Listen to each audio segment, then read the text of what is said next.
नमस्कार, मी दीप्ती आपलं स्वागत करते आपल्या युट्यूब चॅनलमध्ये। आज मी आपल्याला मंगळ दोष कसा तयार होतो, मंगळ दोष असेल तर कोणते उपाय करावेत याविषयी माहिती सांगणार आहे। त्याआधी माझ्या चॅनलला नवीन असाल तर चॅनलला लाईक करा, शेअर करा व सबस्क्राईब करा, सोबत बेल आयकॉन बटन दाबायला विसरू नका। चला तर मग व्हिडिओला सुरुवात करूया। मंगळ ग्रहाला नाता संबंधाचा ग्रह मानला गेलेला आहे। नात्यांना शुभ करण्यासाठी मंगळ ग्रहाचा संबंध असतो। तसेच आपल्या भावनांचा संबंध देखील मंगळ ग्रहाशी असतो। लग्न कुंडलीतील पहिल्या घरातील, चौथ्या घरामध्ये, 7व्या घरामध्ये, 8व्या घरामध्ये तसेच 12व्या घरामध्ये जेव्हा मंगळ ग्रह असतो तेव्हा कुंडली ही मांगलिक कुंडली होते।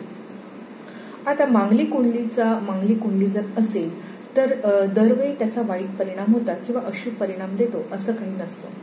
तर लग्न कुंडलीतील जेव्हा पहिल्या घरामध्ये व 8व्या घरामध्ये जेव्हा मंगळ ग्रह असतो त्यावेळेला थोडे त्याचे वाईट परिणाम दिसतात, परंतु लग्न कुंडलीतील 4थ्या घरामध्ये, 7व्या घरामध्ये व 12व्या घरामधील मंगळ ग्रह हा तितके वाईट परिणाम देत नाही।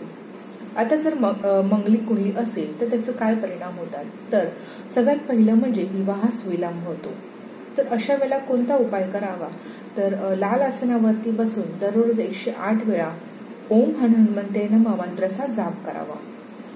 दुसरी गोष्ट ही होते, तर जरी लग्न लवकर झालं तरी वैवाहिक जीवनामध्ये अडचणी येतात। अशा वेळेला कोणते उपाय करावे, तर अशा वेळेला दाम्पत्याने मंगळवारचा उपवास करावा, तसेच हनुमानजींना चमेलीच्या तेलाचा दिवा लावावा व सुंदरकांडाचं पाठ करावं। या उपायामुळे वैवाहिक जीवनामध्ये ज्या अडचणी येतात त्या अडचणी दूर होतात। दुसरी गोष्ट मध्ये बऱ्याच जणांना असं सांगितलं जातं की ज्यांना मांगलिक दोष आहे किंवा मांगलिक कुंडली आहे अशा मुलामुलीचं जर बिना मांगलिक मुलामुलीशी लग्न झालं तर त्यांचा मृत्यू होतो। तर असं काही होत नाही। त्यासाठी त्याच्यासोबत वेगळ्या ग्रहांचा देखील युती बांधल्या जातात किंवा त्यांचा संबंध असतो। फक्त मंगळ ग्रहामुळे किंवा मांगलिक दोषामुळे मुलामुलीचा मृत्यू होतो हे चुकीचं आहे। तर आजचा व्हिडिओ तुम्हाला कसा वाटला कमेंट सेक्शन मध्ये नक्की कळवा। पुढच्या व्हिडिओमध्ये भेटूया एका नवीन विषयावर। तोपर्यंत धन्यवाद।